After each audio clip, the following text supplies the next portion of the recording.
بسم اللہ الرحمن الرحیم۔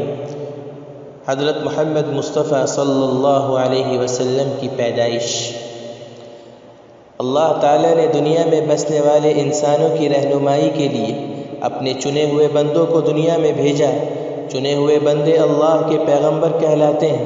اللہ کے پیغمبر اللہ پاک کا پیغام لے کر دنیا میں آتے رہے، اللہ کے بندوں کو اللہ سے جوڑتے رہے۔ ان پیغمبروں کو دنیا میں آمد کا مقصد ہی یہی تھا کہ وہ اللہ کے بندوں کو اللہ کی انعام کی خوشخبری دیں اور اللہ کے عذاب سے ان کو ڈرائیں۔ پیغمبروں کا سلسلہ حضرت آدم علیہ السلام سے شروع ہوا اور ہمارے آقا حضرت محمد صلی اللہ علیہ وسلم پر ختم ہوا۔ اب حضور اکرم صلی اللہ علیہ وسلم کے بعد قیامت تک کوئی نیا پیغمبر نہیں آئے گا، البتہ آخری زمانے میں حضرت عیسیٰ علیہ السلام دوبارہ تشریف لائیں گے۔ حضور اکرم صلی اللہ علیہ وسلم کے بعد جو شخص بھی نبوت کا دعویٰ کرے گا وہ جھوٹا اور دھوکے باز انسان ہے۔ ایسے شخص پر اللہ اور اس کے فرشتوں کی لعنت ہے۔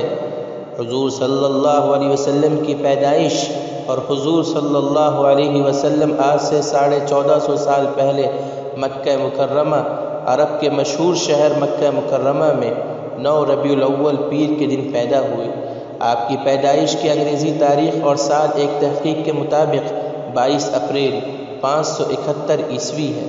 آپ کے والد کا نام عبداللہ اور والدہ کا نام آمنہ تھا۔ حضرت عبداللہ خواجہ عبد المطلب کے بیٹے تھے جو مکہ کے سرداروں میں سے تھے۔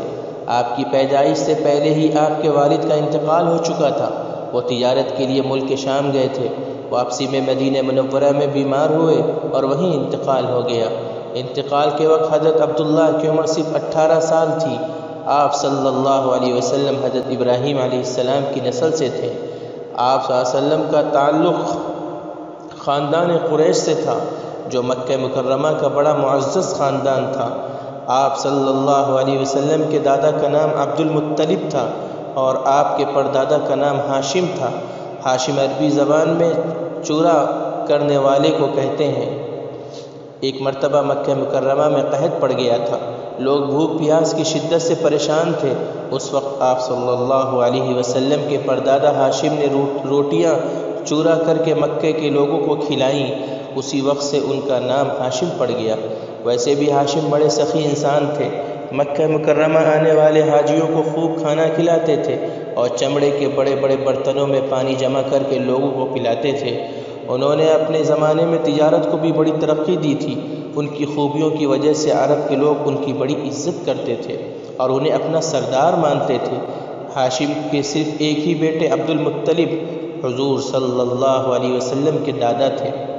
خواجہ عبد المطلب کا بڑا کارنامہ یہ ہے کہ زمزم کا کنواں جو ایک مدت سے گم ہو گیا تھا ان کے ذریعے دریافت ہوا۔ بتایا جاتا ہے کہ اللہ تعالیٰ کی طرف سے خواجہ عبد المطلب کو خواب میں زمزم کے کنویں کا مقام بتایا گیا۔ پھر جب انہوں نے اس مقام پر کھدائی کی تو زمزم کا کنواں ظاہر ہوا۔ ان کے اس کارنامے کی وجہ سے لوگوں کے دلوں میں ان کی بڑی عظمت تھی اور ان کے لیے خانہ کعبہ کے سائے میں تخت بچھایا جاتا تھا جس پر صرف وہی بیٹھا کرتے تھے، کسی اور کو اس پر بیٹھنے کی اجازت نہیں تھی۔ جب ہمارے نبی صلی اللہ علیہ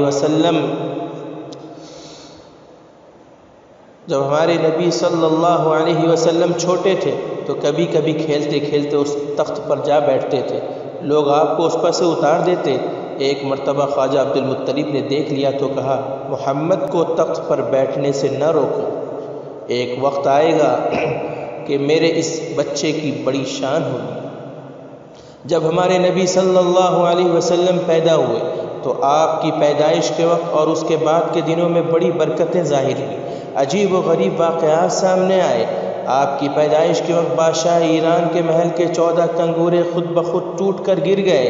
1000 سال سے ایک آگ وہاں جل رہی تھی جس کی وہاں کے لوگ پوجا کرتے تھے۔ اچانک وہ آگ بجھ گئی۔ ایک دریا تھا جس کا نام تاریخ کے کتابوں میں ہمیں دریائے ساوا لکھا ہوا ہے اور اس میں خوب پانی رہتا تھا۔ آپ کی پیدائش ہوتے ہی وہ سوکھ گیا۔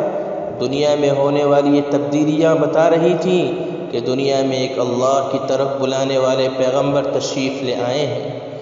اب آگ کی پوجا نہیں ہوگی بلکہ ایک اللہ کی عبادت کی جائے گی۔ پتھروں کی پرستش کا دور ختم۔ اور تمام دنیا کو بنانے والے اللہ کی بندگی کا سلسلہ شروع ہوگا۔ آپ صلی اللہ علیہ وسلم کی پیدائش سے پہلے ہی آپ کی والدہ حضرت بی بی آمنہ کو خواب میں بتا دیا گیا تھا کہ ان کی یہاں ایک بہت بابرکت والا بچہ پیدا ہوگا، وہ بڑی شان والا ہوگا، تمام انسانوں کا سردار ہوگا۔ اور خواب ہی میں کسی کہنے والے نے حضرت آمنہ سے کہا تھا جب وہ عزت و عظمت والا بچہ پیدا ہو تو اس کا نام محمد رکھنا۔ محمد کا مطلب ہے تعریف کے لائق۔ حضور اکرم صلی اللہ علیہ وسلم بہترین خوبیوں کے مالک تھے، شکل و صورت، اخلاق و کردار اور ہر اعتبار سے اس لائق تھے کہ آپ کی تعریف کی جائے، اس لیے آپ پر یہ نام سجتا ہے۔ اسی کے ساتھ آپ کا ایک نام احمد بھی رکھا گیا۔ احمد کے معنی اللہ پاک کی خوب تعریف کرنے والا۔